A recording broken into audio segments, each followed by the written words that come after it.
You guys better hold that applause. No one told you to clap. Oh, yes, yes. Now you can clap. Who do you think you are giving my claps away to Tom Joyner? Come on now. All right. So welcome, everybody. What a pleasure it is to see all your smiling faces today. I am your host, Mr. Yves Lamont. Don't call me Mr. though, please. All right. So first thing I want to ask you guys is, how do you feel today? Okay, we're going to try this a little bit different. When I say, how do you feel, I want you to say, I feel good. You ready? You guys got that? How do you feel? I feel good. Woo! How do you feel? I feel good. Oh, that's what I'm talking about, folks. So listen, we are here to celebrate. You like that? He's giving me props back here. I love it. So listen up. I told him to introduce me like I'm James Brown. All right, hey, Tom, you messing up my flow, man. Okay. All right, so ladies and gentlemen, we are here to explore NASA's path from here to the moon and Mars, all right? So let me introduce you to a man with a modern-day James Brown aura, Mr. Tom Joyner. Let's please give it up for him. Give him a warm welcome. He is one of the most celebrated and recognized media icons in the country today, along with his co-host, Sybil Wilkes. Come on out.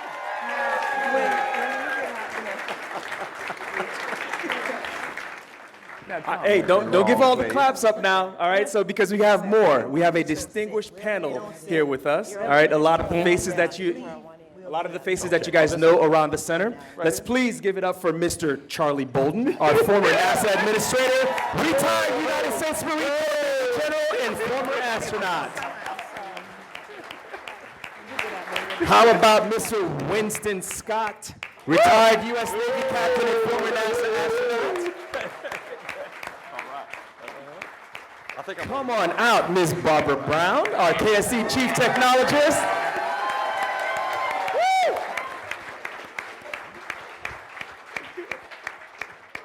If y'all don't know Mrs. Carter, you're about to know her now. Associate Program Manager for EGS, Exploration Ground Systems.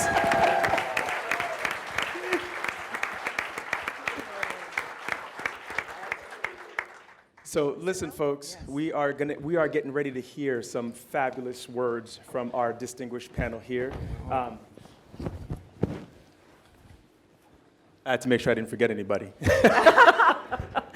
So folks, please cast your attention up here, and let's hear what these wonderful folks have to say. Mr. Joyner, now you can go ahead and take my show. Okay? Yeah. Ladies and gentlemen, let's give it up for them one more time. Thank you. Thank you.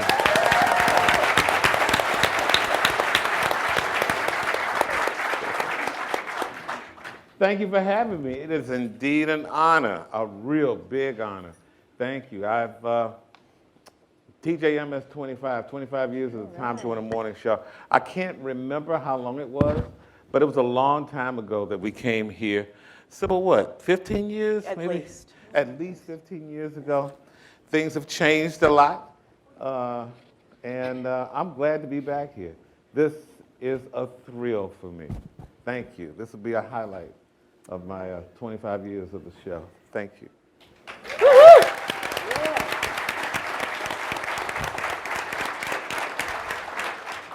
Okay. Sybil, you want to say hello? I'm so excited. You just don't know this little girl from the south side of Chicago. And just being here with these incredible human beings and scientists and all of you all, and to meet you, to see you, and to be in your space.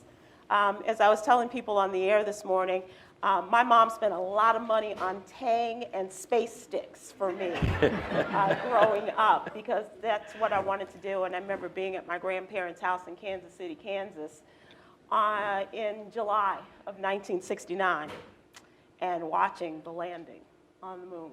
And this is really such an honor, such an honor. As a matter of fact, when I came in, I had to go to General Bolden first before I saw Tom, because I'm just so in awe of this.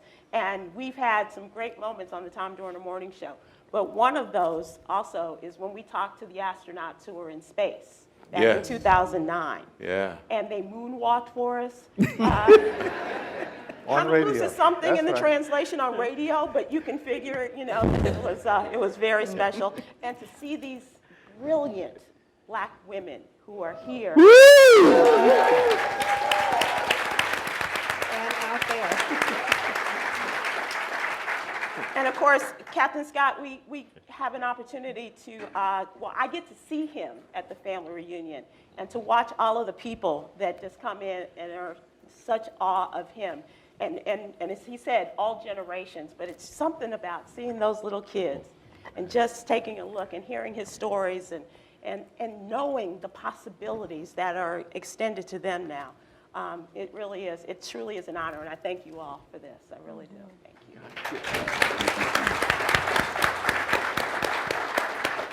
I'd like to take a personal moment to say, Pops, I'm at the Kennedy Space Center. my dad was in the Tuskegee Airmen program. Ooh.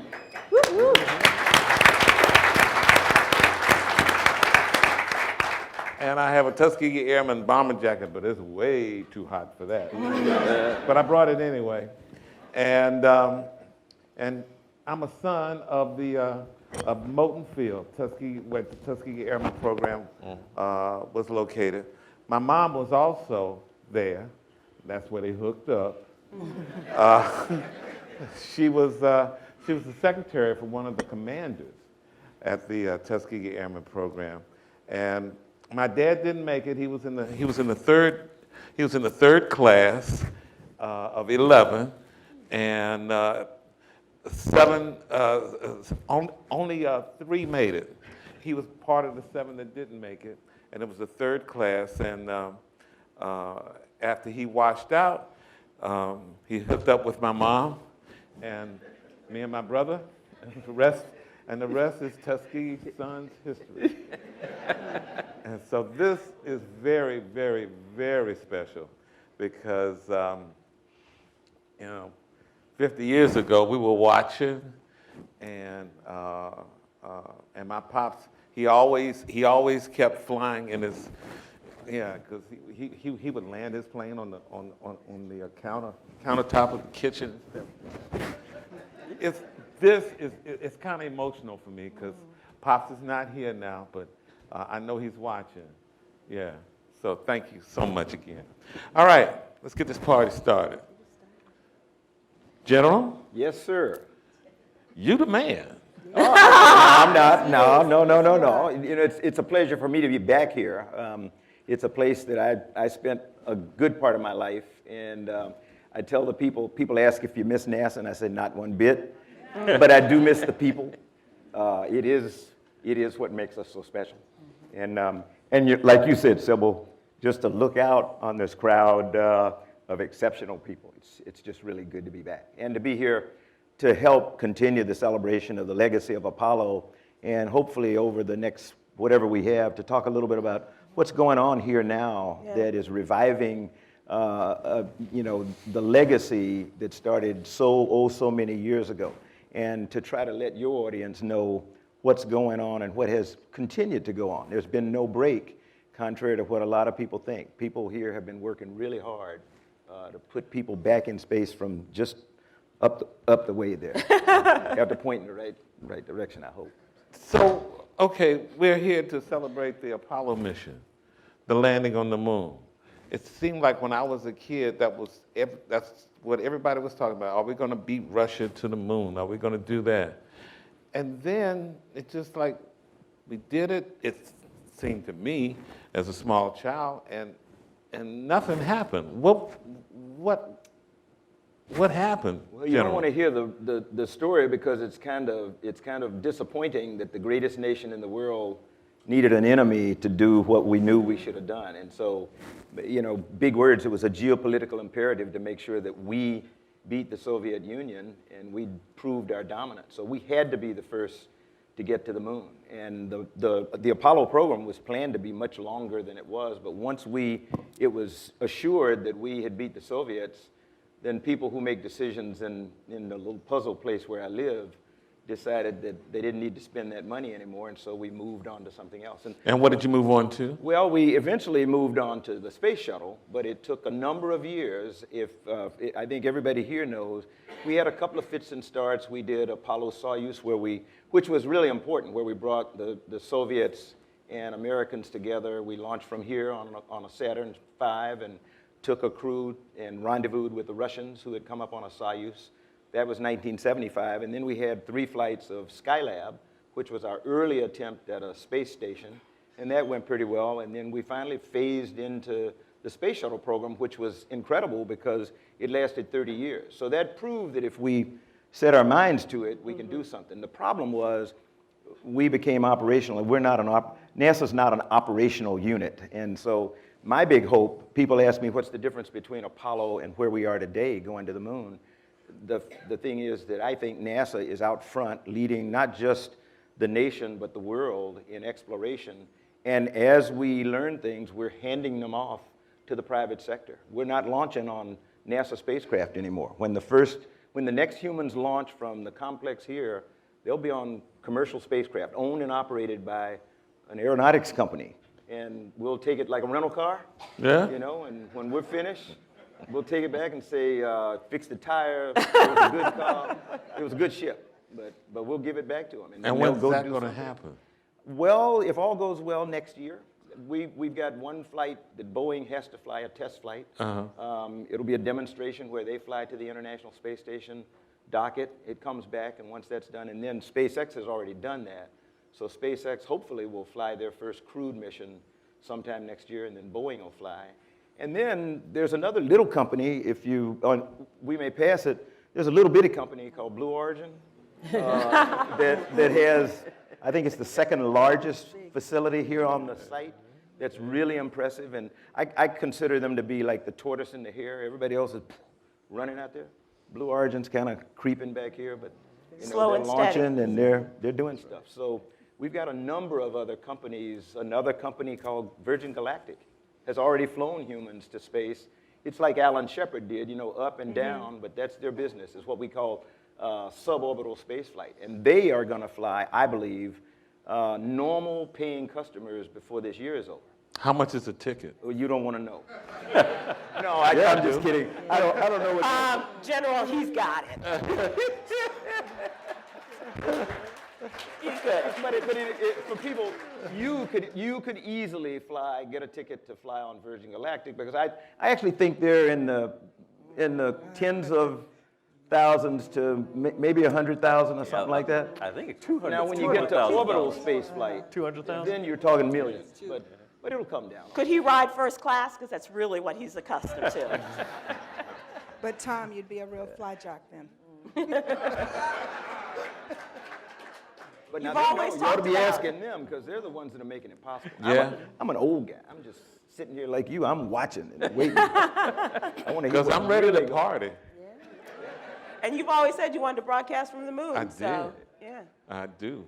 Yeah. You can do that, All right. right? Yeah.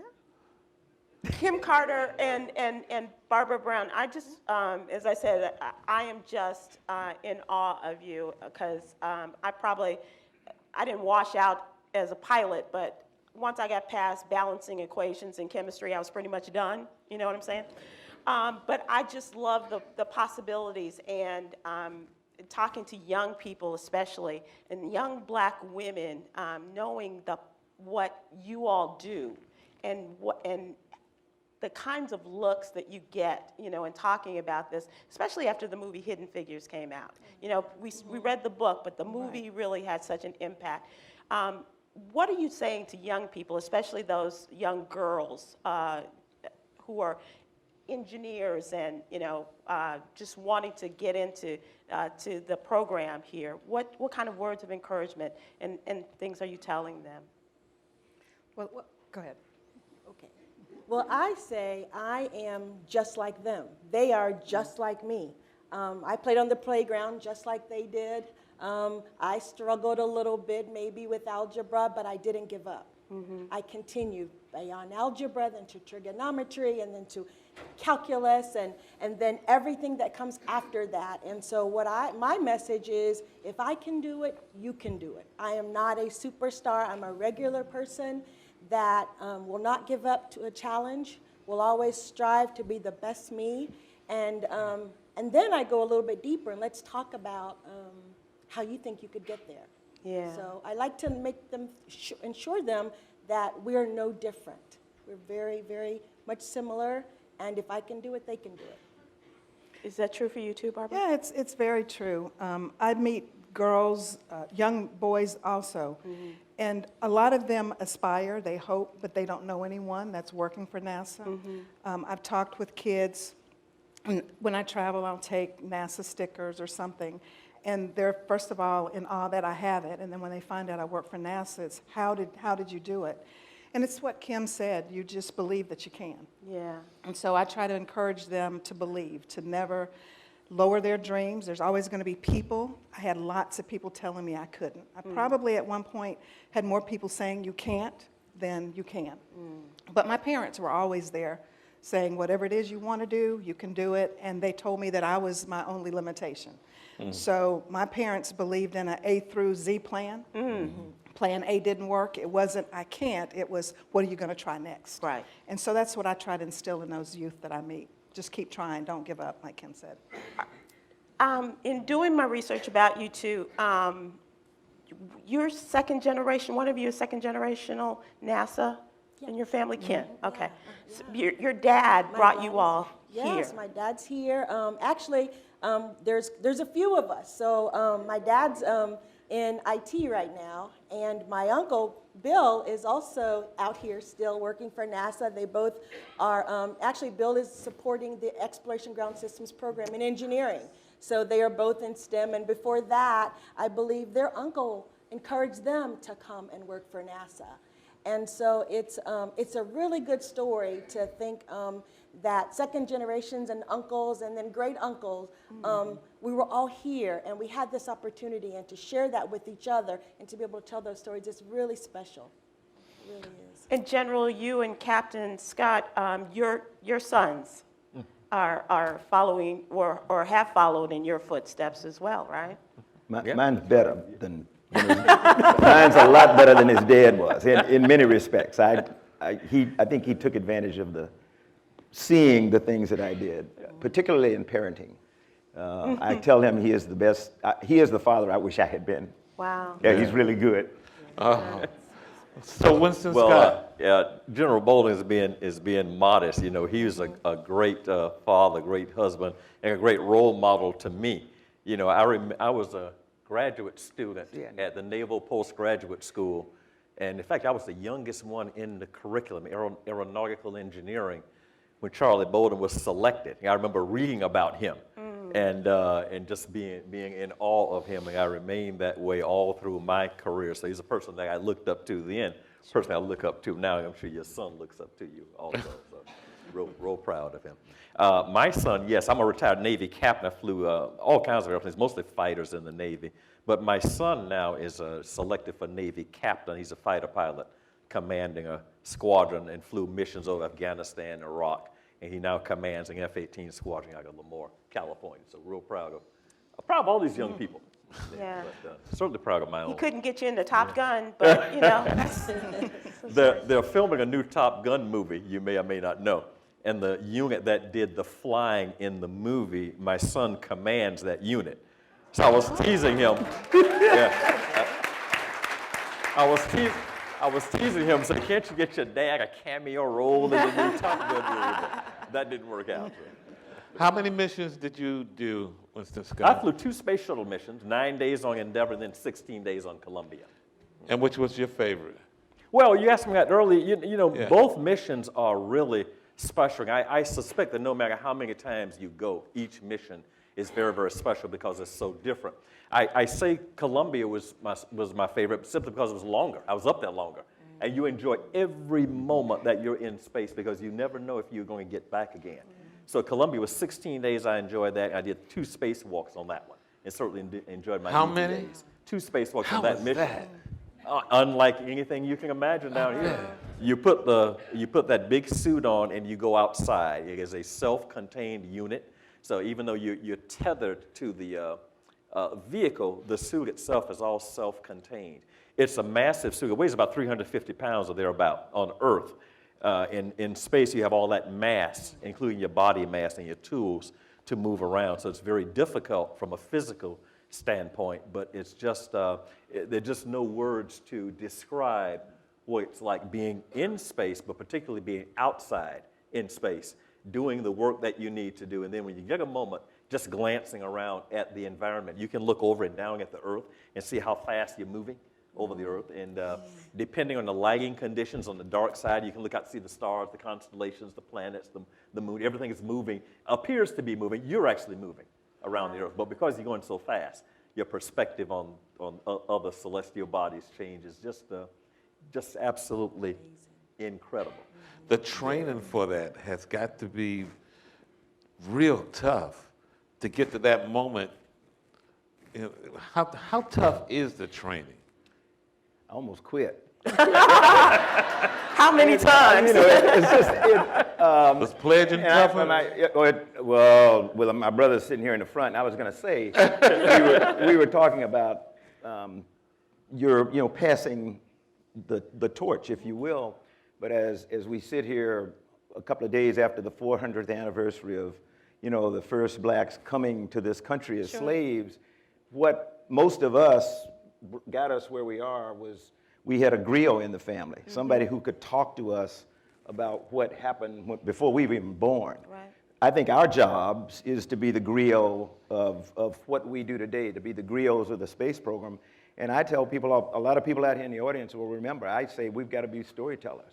We got to be in scout troops, in churches, in mosques, in synagogues, and we've just got to tell kids what we do, whether you're a secretary or an astronaut.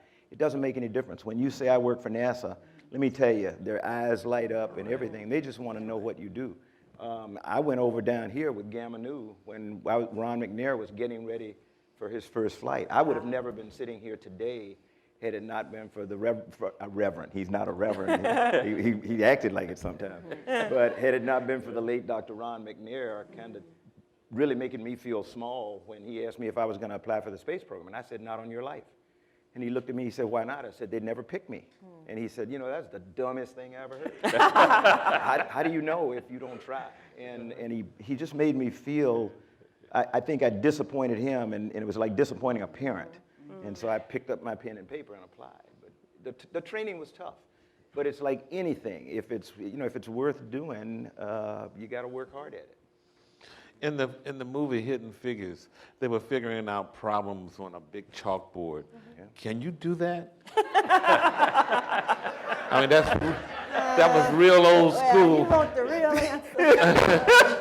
So when I was in Tuskegee, we had those chalkboards like that. Yeah. Believe it or not. Never did one quite like that, but it's challenging.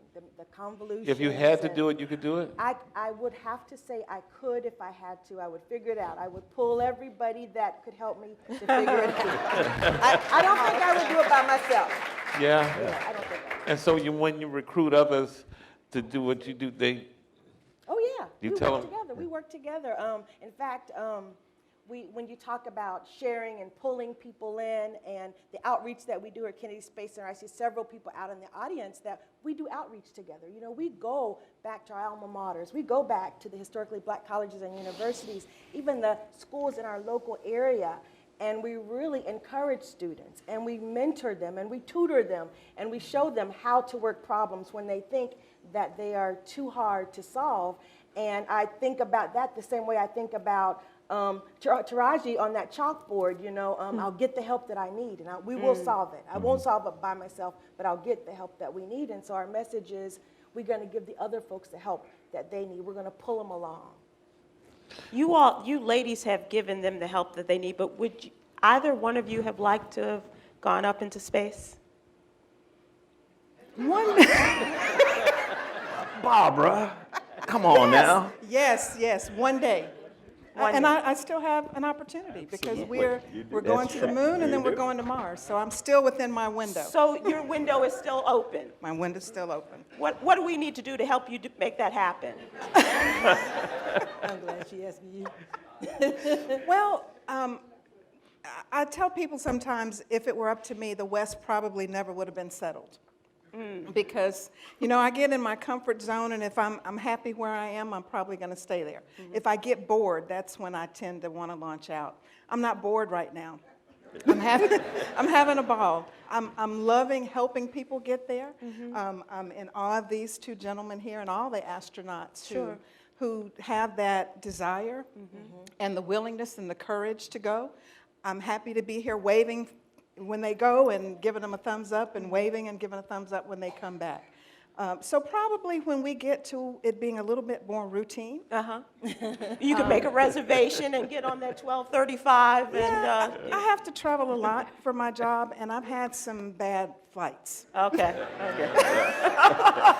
Literally 2 flights where people were screaming, "We're going to die," and the pilot said, "Assume the crash position." So it was very hard to travel again after that. Yeah. What's one of your fondest memories of space exploration when you went up, both of you? Yeah, like Winston said, you get asked those questions all the time. And I don't have a favorite flight because everyone was uniquely different. You did 4, General? 4, and each of them in its own right was spectacular for me.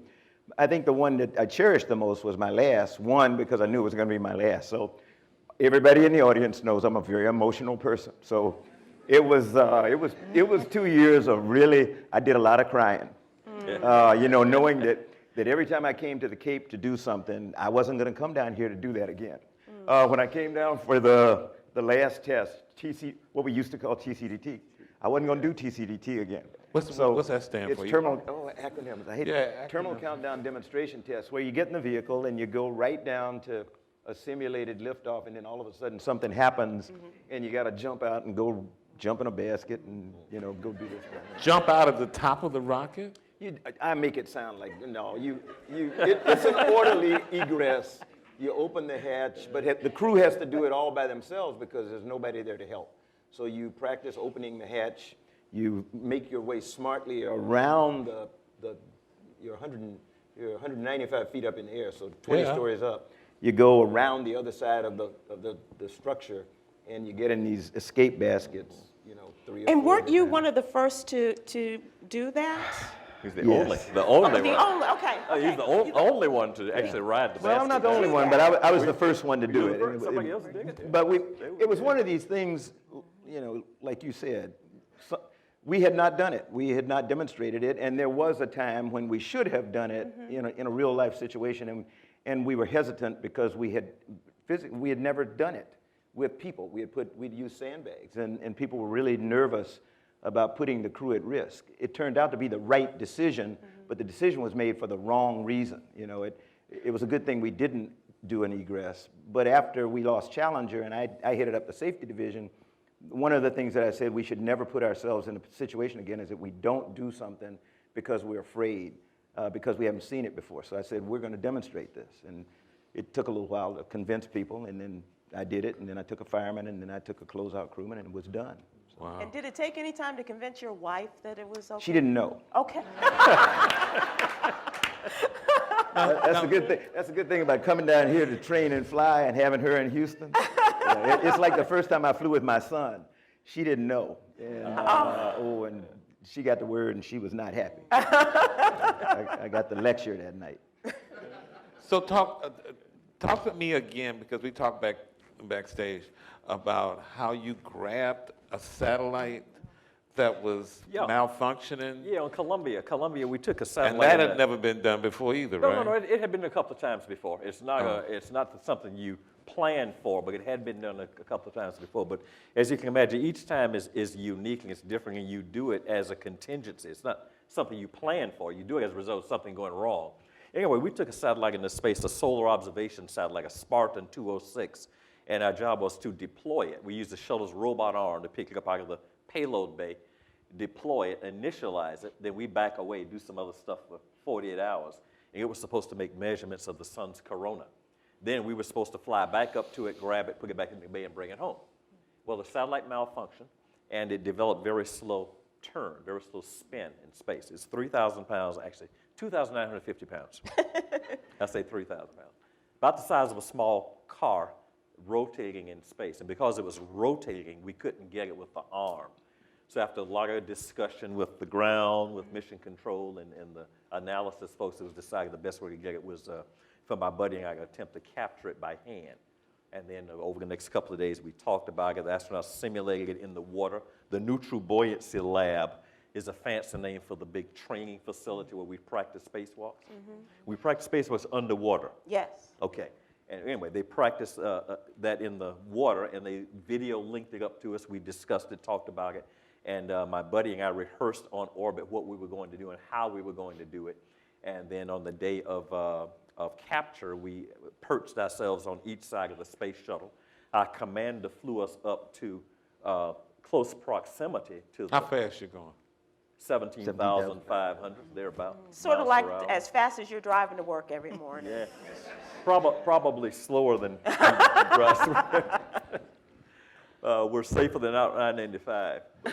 But anyway, So it's like, you're like from here to that curtain from it, and you have to go, let's say the curtain is the orbiting satellite, and you got to somehow get over there and grab it and bring the it in? satellite is flying at 17.5, and we're flying at 17.5. So the relative motion is what we make it to be, and we want it to be zero, of course. So it's going the same speed as we are. We have to catch up to it and make a controlled approach to what we call a rendezvous in space. Our commander, of course, Charlie was a commander, actually flew us up to proximity of the satellite. Then I took over. I could kind of tell him as to where to put us. And I can remember when we were doing this. Our commander was Kevin Kriegel. I was saying, Kevin, and the satellite's about 5 feet aft, and then he would move the shuttle. Hold, stop. Okay, now you need to move us up a little bit. Okay, he moves. Okay, now stop. Okay, it's drifting forward. So I was sort of telling him, and he was flying it. So at a particular point, we were ready to capture. Mission Control gave us a go, and my buddy and I reached up and grabbed each side of that 3,000-pound mass. Then we had to rotate it to a particular orientation so that we could lock it into the payload bay and bring it home. So the whole thing took about 3.5 hours to do. How much weight did you lose during that time? I would have been sweating buckets. Actually, different story. We all lose weight in space, I think. Yeah, I think that's what's pretty much losing Sign weight. me up. But anyway, we caught that satellite, locked it into the bay, brought it home. It was repaired. And set you up on said a your subsequent buddy, mission. it was a Japanese astronaut that you were. Yeah, and I think everybody out here knows we do spacewalks as a pair. I always send two people. Takao Doi, Japanese astronaut, was on my flight. Takao was on his first flight, first spacewalk, and we asked him to catch a satellite. And he did. The guy was tremendous, so we managed to get that thing. And How was his English? his English was excellent, but it's not like you and I out there. You know, if you and I, like we were talking backstage outside together, I could just say, Tom, you ready? He said, yeah, man. I said, dude, stand by. He goes, Right. all right, yeah, we just say all kinds of things. But because English was a second language, I rehearsed with him what I was going to say so that there would be no confusion in space. And you know, communication is very important, especially when you're outside like that. I couldn't say to Cal or to Kevin Kriegel, for example, move the shuttle up or move the satellite up. Up is relative, because we could be flying upside down to the Earth. Oh, I can't say move the satellite left or right, because left or right is relative. So we said up out of the bay. Port for left or starboard for right. You know, rotate port or starboard. So communications were very important. You all this. And yeah, they do. They understand all that stuff. So. And you couldn't do something like tighty-righty and lefty-loosey. That's That doesn't work, does it? Doesn't work. But anyway, we were successful. We got it. We brought it home, and it was set up on a subsequent mission. Wow. That's one of those things, those moments in your life where you always remember it. You know, it's with you. And I remember Mission Control gave me the choice. I was the lead spacewalker, and they said, you don't have to do this. You know, it's your decision. But of course, I was going to do it. Of course. And we had to get permission from the Japanese government. Our State Department Wow. got permission from, I guess it's NASA. I don't know if it's Jackson. Jackson Anyway, now. Jackson, Back then, I yeah, think it was, Jackson. yeah, it was. For Cal to do it. But bottom line is we did it, and we got it, and we brought it home. After spending so long in space, how does your body feel when you come home? Heavy. And it's worse now than, because people fly for 6 months is a normal flight. When Winston and I flew, he flew a 9-day mission, I had a 9-day mission. That seemed like a long time for us. That's like camping nowadays. But you're heavy because you've been in a microgravity environment for a period of time. You're disoriented a little bit because your inner ear hasn't functioned because it doesn't have a gravity vector. The heaviness you get rid of pretty quickly because you just do deep knee bends and stuff. The balance comes back slowly over days, and then you're back to normal. Nowadays, it probably takes a crew about a month to completely readapt. Took us a couple of days because we were there shorter. Takes you a month? Well, you got to remember, I mean, people in space nowadays living for 6 months, a lot of things, you know, you hear Like about- walking. There's no walking, so. So you have to learn how to just, walk I again? remember talking to Scott Kelly, who spent a year in space. I and was going to ask you about the Kelly Scott, twins. Scott Yeah. said the one thing that was the most difficult, well, a number of things, but one of the was the most difficult was his feet became as soft as a baby's butt. And he said walking to him was painful for a number of days because there had been no weight on it, no friction, no anything. And so it was like starting all over, sort of, because your body had just unadapted to, you know, to having pressure on the bottom of your feet. Something that simple. What's sleeping like? Weird, because you can't lie down. There is no lying down in space. You know, and on Earth, we know what orientation we're in. You can close your eyes. You know you're sitting upright. You know when you're lying on one side. You know when you're lying on your back, when you're lying on your stomach. You know that because the inner ear reacts to the gravity. Up there, there's no gravity, and the fluids in the inner ear sort of shift around. So you might drift off to sleep in an upright position. You know, you're inside the shuttle or station or whatever, and you're upright. But when you wake up, if it's dark for a moment, you may feel as though you're on your head. You may feel as though you're on your back. So you just kind of a weird feeling. And also, And the sun's just coming up and going down. I was going to mention that. Yeah, you're going around the Earth so fast that you see the sun rise and set 16 times every 24-hour period of time.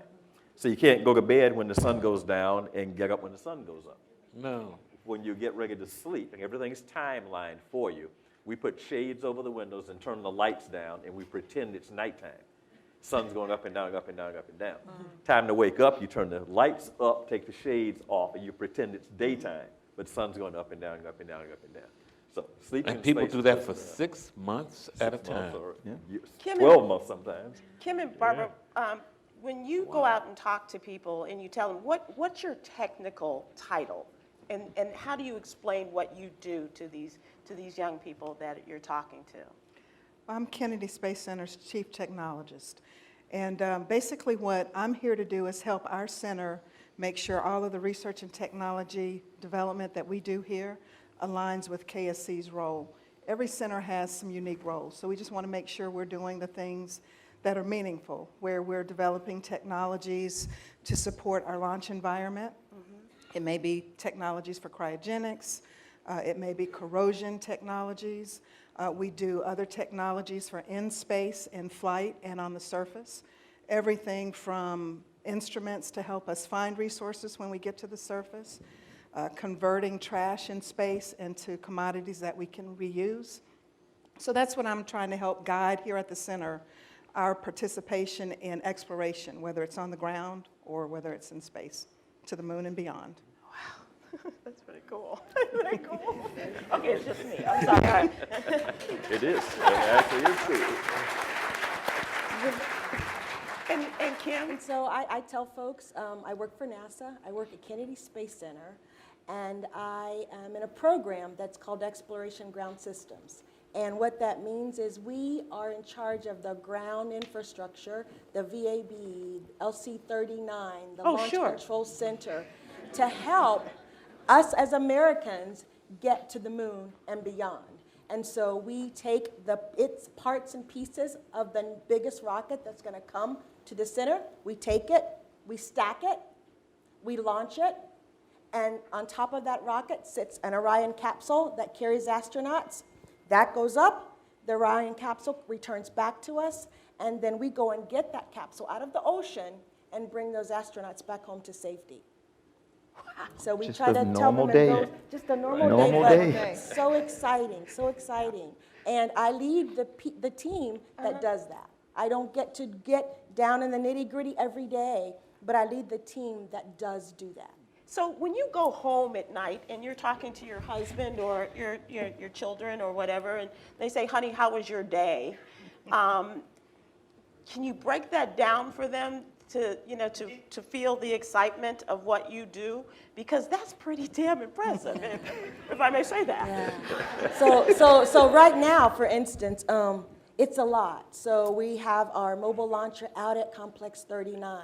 We are doing work on it, getting it ready to perform, and we're getting ready for a hurricane.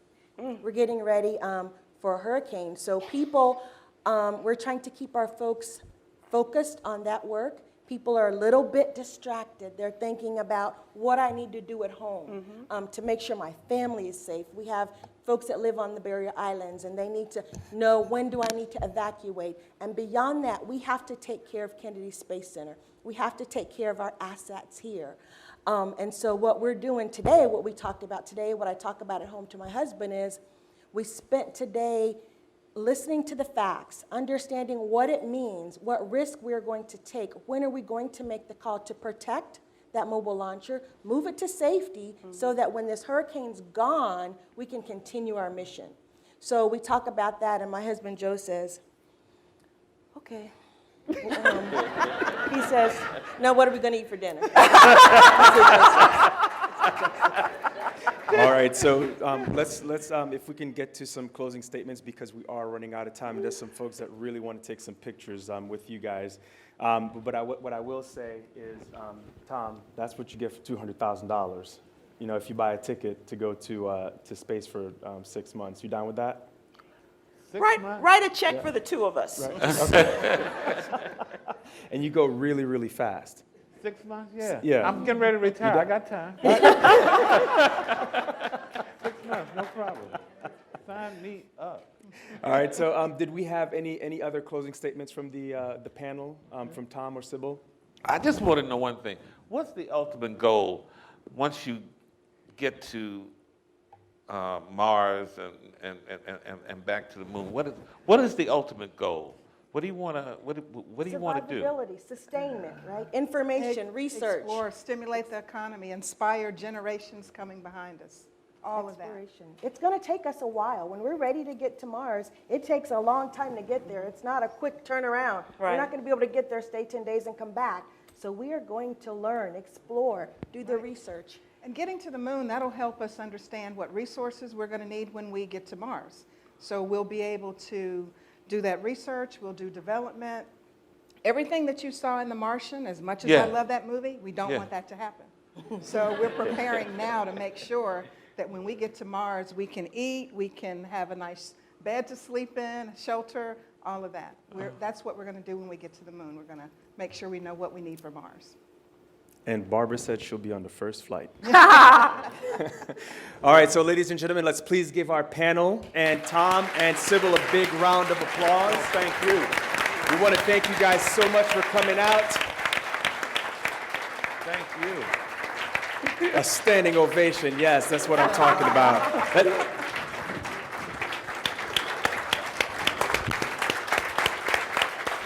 What I also want to do is take the opportunity to recognize Omega Sci-Fi as well. These guys are standing in front of here. So, yeah, there you go. And what I'm going to ask Tom, Sybil, and the panel to do is, please, you're going to walk out to the front of the stage here, and you guys are going to line up. If you're interested in taking a selfie with them, you have 5 seconds, folks. And we got to take a 5 seconds.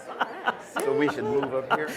And as a reminder, the Tom Joyner family reunion is this weekend as well. So if you guys want to meet them, talk to them, take some more pictures, don't jump down. Yeah. No, we're gonna walk down. Okay, got it. Walk down. We're gonna go down.